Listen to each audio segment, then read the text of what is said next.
Hai teman-teman semua, balik lagi di channelnya Risman Official ya. Jadi mungkin tutorial kali ini sangat penting dan sangat berguna buat kalian ya, khususnya pemula nih. Ini masih terkait seputar informasi akun pembayaran dan informasi pajak teman-teman. Jadi di sini saya udah ngumpulin bahan konten tutorial ya. Jadi kesalahan kreator pemula itu saat mengisi akun pembayaran atau informasi pajak. Kalau misalkan salah mengisi ataupun salah memilih ataupun menemukan informasi pajak yang tidak sesuai dengan yang kalian inginkan, misalkan ya, yang membuat kalian bingung lah tampilan informasi pajaknya. Nah itu kalian suka cancel, suka tidak jadi melanjutkan informasi pajaknya, sehingga data yang masuk ke akun pembayaran kalian itu kurang lengkap atau tidak lengkap, bisa menyebabkan juga status pajak pending atau bermasalah ya. Jadi silakan ditonton video tutorialnya sampai selesai teman-teman ya. Nanti saya akan jelasin dan ngasih tahu gimana cara mengatasi kalau kalian menghadapi masalah seperti ini di informasi pajak atau akun pembayaran ya.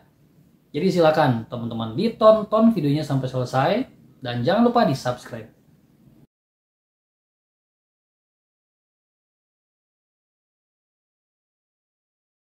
Oke, teman-teman semua ya. Di sini saya udah buka untuk akun pembayaran atau informasi pajaknya.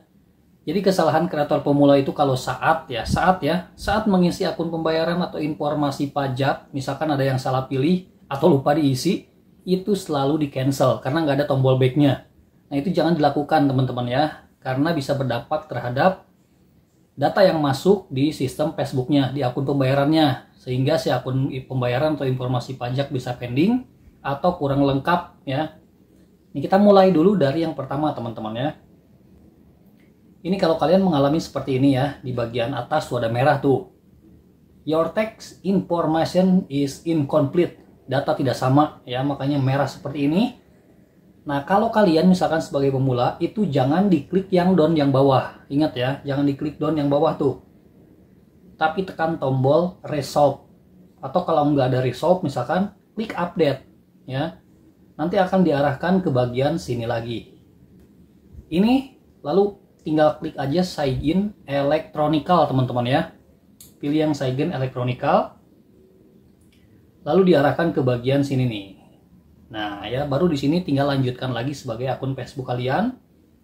Setelah dilanjutkan, diarahkan lagi ke informasi pajak seperti ini. Baru deh di sini kalian bisa otak-atik, barangkali ada yang salah isi atau salah pilih ya. Oke, itu yang pertama teman-teman ya. Jadi kalian bisa tonton aja videonya sampai selesai, karena ini mungkin bisa bermanfaat buat kalian. Kalau kalian tahu nih cara antisipasinya, maka nanti nggak akan kaget kalau kalian misalkan mengisi akun pembayaran atau informasi pajak. Lalu di bagian sini nih ya, kalau kalian misalkan melihat di bagian sini identification number ya, enter name and taxpayer. Di bagian tax identification number di sini kosong nih misalkan ya, dua-duanya kosong, yang bawah sama yang atas.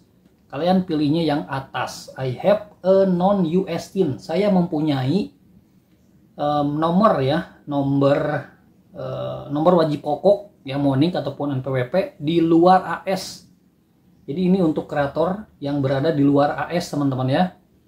Kalau yang bawah itu I have a US TIN, saya mempunyai nomor untuk warga yang di AS. Berarti kalian warga negara AS yang punya nomor TIN. Ya, nomor TIN sana Amerika Serikat. Jadi kalian pilihnya yang atas, terus nanti tinggal isi aja di sini, bisa menggunakan NIK atau NPWP. Ya. Ya saya sarankan sih kalian kalau udah 2005 seperti ini ya punya NPWP harus ya. Oke, ya itu yang kedua teman-teman ya. Jadi isinya yang atas. Ingat ya. Terus yang berikutnya ini teman-teman nih. Nah, di sini di bagian tanda tangan elektronik untuk nama. Kalau misalkan di sini muncul saat kalian mengisi nama lengkap ya, lalu muncul tanda merah seperti ini, update your signature to exactly match, alias namanya tidak sesuai dengan yang ada di full name tax identification number. Jadi untuk mengantisipasi seperti ini, kalian mau otak-atik silahkan namanya ya. Kalau misalkan udah lupa nih, tinggal klik aja tombol back di bawah tuh ya, tombol back di bawah sampai menemukan yang namanya tax identification number seperti ini nih. Nah di bagian full name ini yang kalian masukkan teman-teman ya, di bagian tanda tangan elektronik tadi ya. Jika udah dimasukkan maka akan seperti ini, hitam seperti ini ya, by typing, hilang untuk bagian tombol merah yang tadi. Oke, jadi tinggal klik lanjutkan aja menyelesaikan informasi pajaknya. Terus di bagian sini nih, di bagian provide additional detail ya. Kalau misalkan di sini nggak ada yang namanya 0%, cuman muncul 100% dan 100% ya. Ini artinya aktivitas kalian apakah dilakukan di luar AS atau di dalam AS. Kalau di sini nggak ada bagian 0% ya, ingat ya. Kalian bisa tekan tombol back. Tombol back tekan aja, nanti tinggal next lagi. Nah, kalau di sini misalkan masih belum ada, nanti di ujung ya. Nanti di ujung teman-teman ya. Oke ya, itu ya. Terus yang berikutnya yang ini. Nah, di sini kalau misalkan sampai tahap ini ya, sampai tahap submit form nih.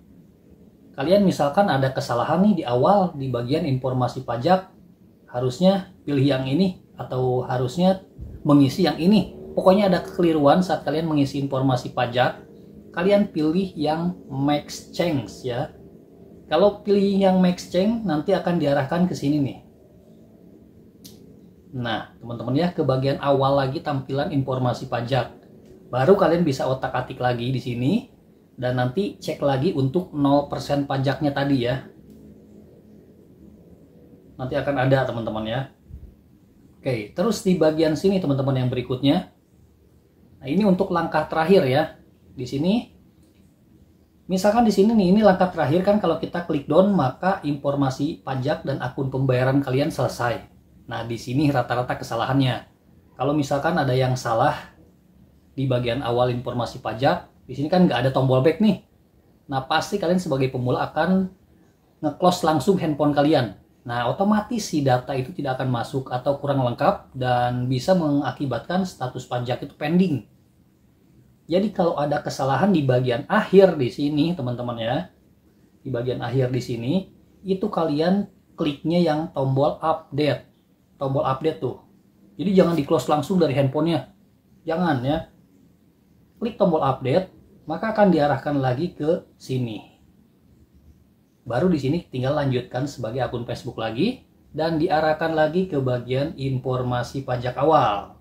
Nah, sini. Ya baru deh kalian, makanya saya sarankan kalau ngisi informasi akun pembayaran dan pajak itu pelan-pelan, jangan terburu-buru.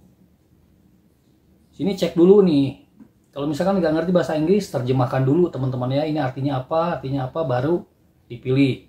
Karena ini kan akun pembayaran kalau sudah terverifikasi itu susah dirubah. Ingat ya, jika akun pembayaran atau informasi pajak sudah terverifikasi itu akan sulit dirubah karena data kalian ini sudah masuk ke sistem, kecuali kalau belum selesai akun pembayaran dan informasi pajaknya, itu masih bisa laporan dan masih bisa dirubah.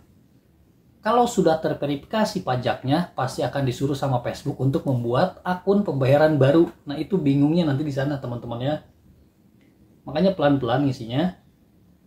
Oke, terus kalau misalkan di bagian akhir juga tombolnya seperti ini ya. Di bagian akhir muncul di sini your tax information is complete, sama juga di sini ya, ini terakhir tapi ya. Klik yang tombol resolve atau klik update. Ya, harusnya klik tombol resolve teman-teman ya. Oke, jadi ini teman-teman ya, segini untuk tutorialnya. Saya sengaja kumpulkan bahan-bahan tutorial ini biar jadi masukan dan biar jadi wawasan aja buat kalian semua, khususnya pemula ya. Jadi kalian nanti tahu nih kalau sudah menonton konten tutorial ini, jika mengalami hal serupa semacam ini, apa yang harus dilakukan itu kalian udah tahu dan udah paham ya. Jadi mungkin segini aja untuk tutorialnya teman-teman. Jadi kalau kalian suka dengan konten tutorial seperti ini, silahkan di subscribe ya. Dan aktifkan lonceng notifikasinya biar saya lebih bersemangat lagi membuat konten ke depannya. Lancar nggak tuh? Biasa.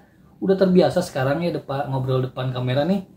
Kalau awal-awal agak sedikit grogi, tapi sekarang ya udah kebablasan atau kebiasaan ngobrol depan kamera. Karena mengikuti juga aturan dari YouTube teman-teman ya. Jadi harus face to face, nggak boleh konten tanpa muka. boleh sih sebenarnya, cuman kedepannya nggak tahu peraturannya akan berubah atau enggak ya, sama kayak di Facebook juga. Jadi mungkin segitu aja teman-teman, semoga membantu tutorialnya.